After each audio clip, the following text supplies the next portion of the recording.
click. Yeah. All right, I have 4:15, I'm gonna call the meeting to order. Please join me with the pledge of allegiance. Pledge I pledge allegiance to the flag of the United States of America, to the republic for which it stands, one nation, under God, indivisible, with liberty and justice for all.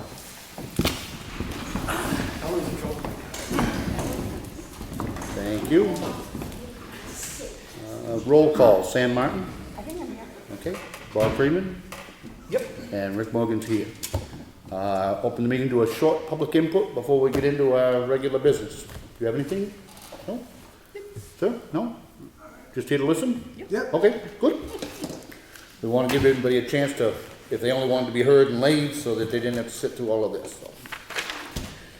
Okay.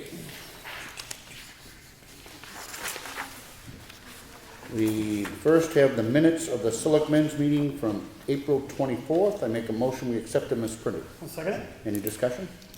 All in favor?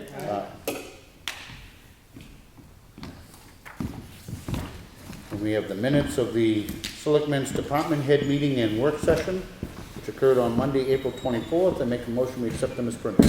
Second. Any discussion? All in favor? Aye.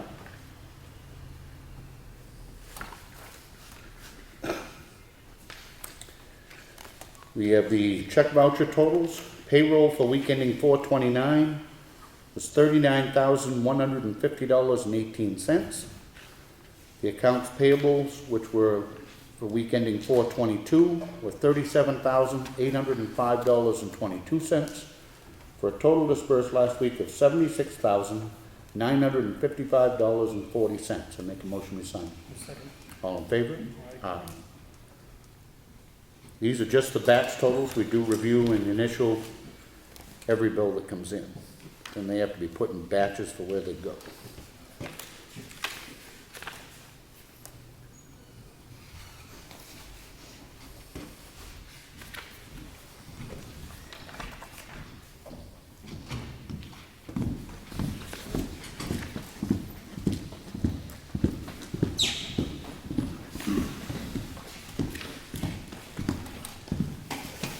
We have the recycling center cash log for April. They collected $5,518.75.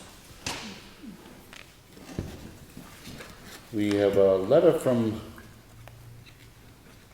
Plodzik and Sanders. It's on questions that they have on policies, etc. In conjunction with our yearly audit, anyway. For instance, it asks us if we have any knowledge of any fraud or suspicion of fraud, which we do not. Are you aware of any allegations of fraud or suspected fraud, or not? Has the board adopted a universal code of ethics for members or employees to follow? The answer is yes. If yes, does this document prohibit elected officials and employees from doing business with a government entity? Yes. So if everybody's had an opportunity to read this, I make a motion. It's only signed by the chairman, but I make a motion we sign it. Second. Any further discussion? All in favor? Aye.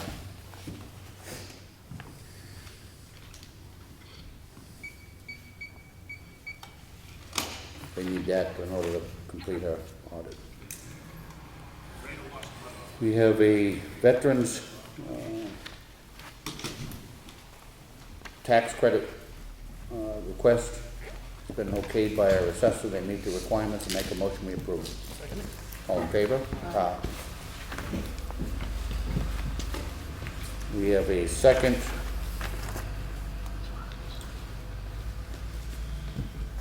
veterans tax credit. The person does in fact meet the qualifications. I make a motion we approve it. Second. All in favor? Aye. We have a request for abatement. It's map 122, lot 10, subdivision 46.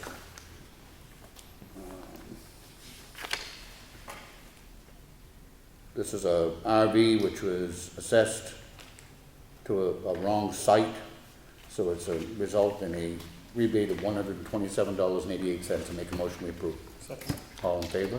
Aye.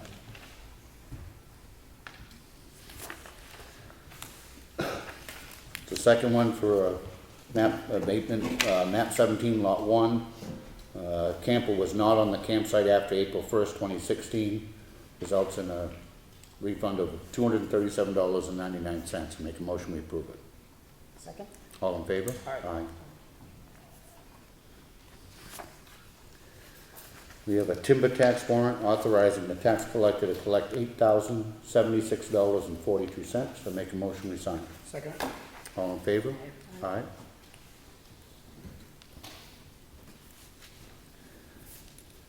We have a request for abatement, map 229, lot 7, subdivision 1. Our assessor, taxpayer is requesting abatement because she believes the land is overvalued. Our assessor has reviewed it and recommends that we deny any abatement, had the opportunity to do an inspection. Make a motion that we deny this abatement. I'll second. All in favor? Aye.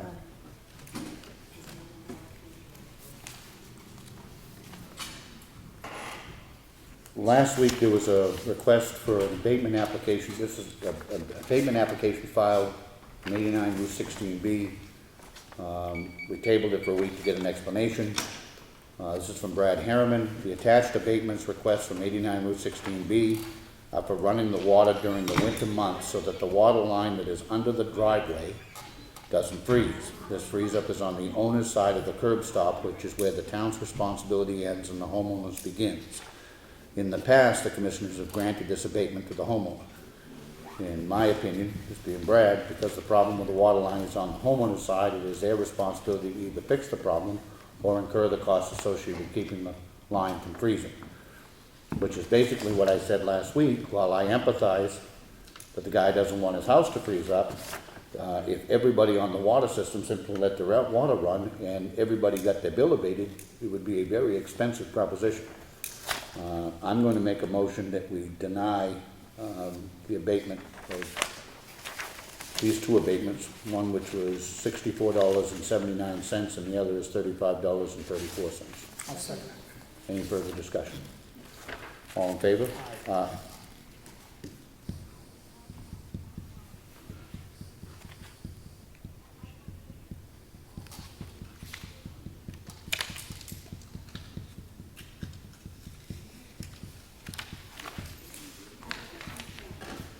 You have a copy of a check that the town received from the highway block grant in the amount of $35,256.79. We have a memo from Craig Brady, our recreation director. On Wednesday, April 26th, Ellen White and he interviewed Colt Avery for the summer counselor position that is currently open in the recreation department. After the application process and interview, I'm confident that Colt can handle the duties of this position. I recommend the hiring of Colt Avery for this position. I make a motion to approve it. I'll second. All in favor? Aye. Ellen, will you work with Craig to make sure that the paperwork and everything gets done correctly? This is a voucher that we have to do every year. This is the town of Ossipee is hereby authorized to draw warrants against the town of Ossipee funds to the sum of $564,686.65 on account of obligations incurred for value received in services and for materials shown below. What this is the amount of the liens that the tax collector has filed for unpaid property taxes. So we actually have to write a check to ourselves to reconcile that and show that as a debit and then an income. I make a motion, we sign. 1 second. All in favor? Aye.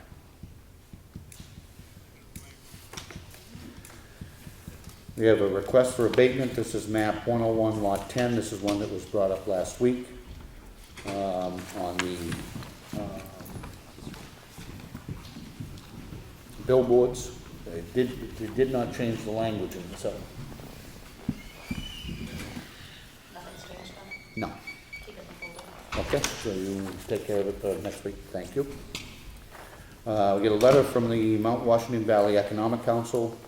Every year, the town of Ossipee Board of Selectmen is asked to appoint a representative to the Board of Directors of the Mount Washington Valley Economic Council. Currently, Donna Sargent serves as your town representative. You are also permitted to appoint an alternate should your representative be unable to attend our board meeting. The alternate will have full privileges in that meeting. I would like to suggest that we check with Ash Fishbone.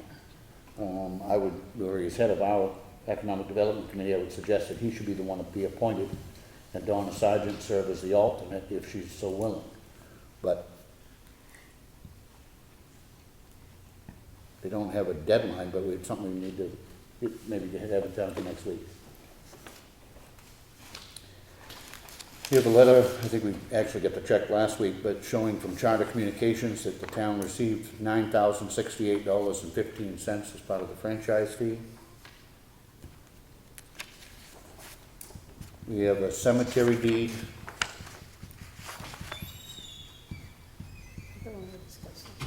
No.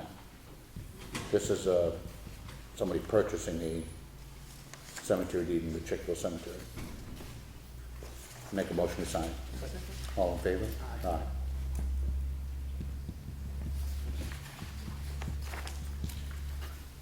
We have a transcript of the hearing from the Department of Transportation, which is here. Anybody's welcome to a copy of it if they want. It's on Ossipee, and there's a whole bunch of numbers. I presume it's on the bridges it.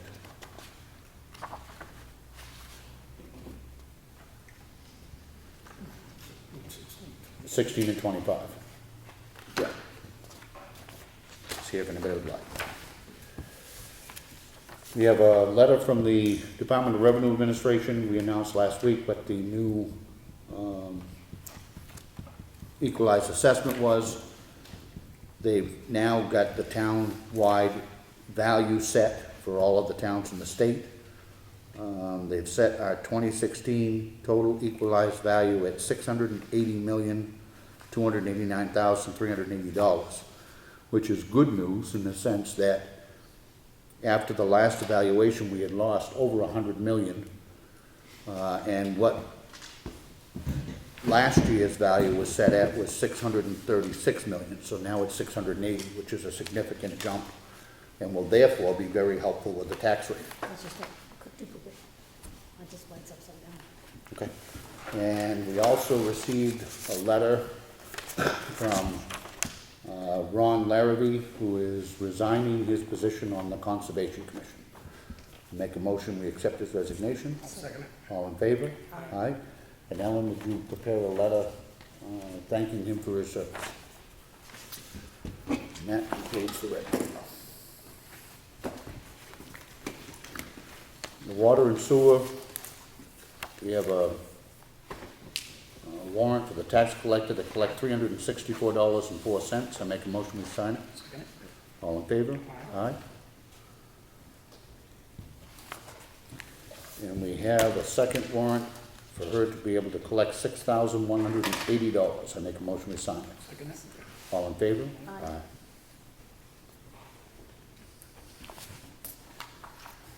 And we have the batch total, the water and sewer bills for the week, in the amount of $5,843.22. I make a motion we approve. I'll second it. All in favor? Aye.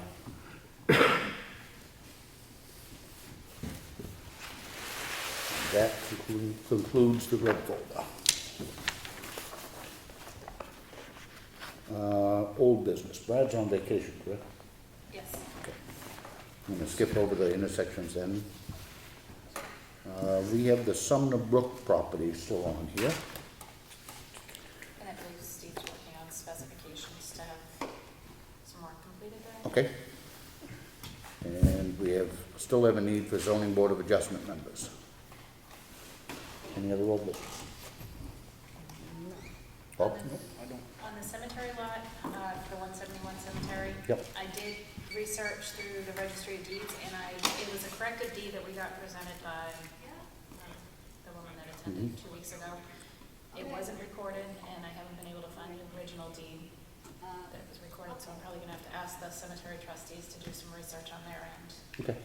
So I haven't been able to find the original purchase price. Do you have the contact information? No, I don't. Okay, I'll make sure you get it. Okay. And your new business? All right. public input. Mr. Howard? Yes, I'm assuming since Brad's not here, that's the reason. I looked at the agenda that the Whittier Covered Bridge was gonna be a point of topic. I like that. Any word on when the engineers are gonna pursue this next phase? Oh, it's been pursued. It's actually been designed. We have, of course, Hoyle and Tanner working on our behalf. It is through the design phase, and we're now waiting on DOT and DES to For the approve wetlands those permit? plans. Yep. And then it is supposed to have already gone out to bid, but it hasn't, obviously, until they get that approved. I would anticipate it will go out to bid shortly. Well, my big question is the issue of the extent of the road right-of-way on the approach on both sides and provisions for parking for people who want to be able to access the covered bridge for photos and the like, but also have access down into the Bear Camp River. Which I think when we discussed before, we have already talked about, I think those are two separate issues from Yep. the bridge itself. One of the things that the board has discussed at length is the creation, and we have room on the Route 25 side of the bridge to create a parking area, because you're exactly right. I mean, people need to have the opportunity to not only see the bridge, but to stop and take pictures of it, et cetera, et cetera. The other part of what you're suggesting may be more problematic, which is it's the last thing I know, the amount that the town or the state actually owns there is in dispute. So as to what they actually own for a right-of-way is questionable. Where people used to park, which is a parking area which was created by the town, was clearly not on town property. Correct. So, one of the things that happened as a result of that whole thing, and I was involved when it happened because that's when I was chief of police and there was all of the problems that went on up there. When they took down the old bridge on Route 25, we got them to put in the canoe, the road in the canoe launch on Route 25 to compensate for the access that we lost at the covered bridge. So that question is still unresolved as to how much the state owns or the town owns on Covered Bridge Road. I would think that would be important since you need to understand the extent of the infrastructure that you have control over for maintenance purposes and the like. Well, we certainly own, and what the last thing I knew what they were going by is we most certainly can prove that we own the current bridge and the current bridge embankments. So they are literally taking the old embankments out and putting the new ones back in the exact same spot. So that hasn't been as much of an issue as it may have been, which is, as a side note, which is exactly why I was so upset with DES, who was talking about requiring us to do mitigation for disrupting the wetlands when we're putting the same bridge across the same river in the exact same spot. But your questions are valid, and I don't have an answer for you. Because I will, at some point, I'll be asking questions about access to several other places that people have used and still currently use, and making sure that the town does what it can to protect that public access. And provided it is across public land, I could not agree with you more. I think what has happened, unfortunately, over the years is, and maybe one owner kind of allowed it to go on and didn't say anything, and then somebody else owns it, and now it was never our property to begin with. So I agree with you. Where it is public-owned land, we absolutely should guard the public access to it. So the extent of the right-of-way on the approach on Covered Bridge Road, coming in from the east side, there should be deeds, there should be documentation that...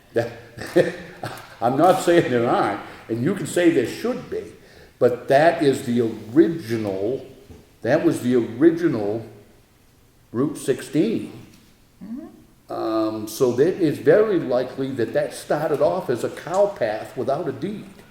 Oh, I understand, but for that reason, that it was a state highway, that usually the state did their due diligence on establishing what they had control over, that there should have been a decision made at some point as to what the extent of the roadway.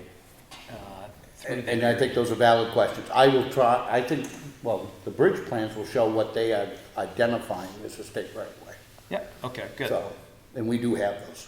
Yeah. Brad has them down in his office, so, Okay. feel free to stop in and take a look at them, and that 'Cause I know when- may or may not answer your question. Sure, because I know when I asked the question last fall, that everything was still, we were gonna have to wait till the phase that you're currently in before The current decisions plans- could be made as Yeah. to where things could be in terms of like associated parking and potentially access down into the river. Yeah, but again, I don't wanna mislead, the parking is still a separate issue in the sense that we created a couple of Sure. town ordinances to restrict the parking up there before Yep. in an attempt to protect the bridge.